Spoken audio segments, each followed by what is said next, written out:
Michelin, une meilleure façon d'avancer.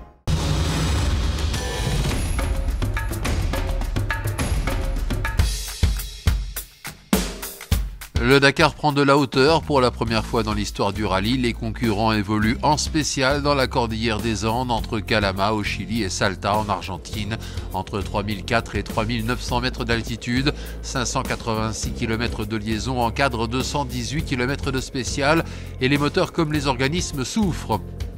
Et c'est surtout sur les moteurs que cette altitude a des répercussions. C'était prévisible, le Mini X-Red de Stéphane Peterencel avait une meilleure carburation que le buggy de Nasser Al-Attiyah, même avec une puissance qui perd entre 30 et 40% pour tout le monde.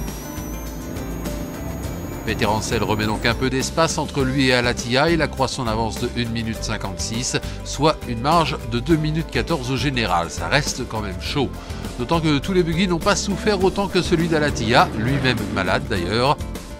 Gerla Chichrit vient prendre une belle deuxième place à 39 secondes de Peter. Robbie Gordon retrouve un peu de sa bonne humeur sur son Hummer, troisième, suivi d'Orlando Terranova qui l'an dernier, on le rappelle, avait abandonné suite à une bagarre avec son propre copilote. Nasser Al-Attiyah lui se contente de limiter les dégâts, il va devoir se soigner rapidement.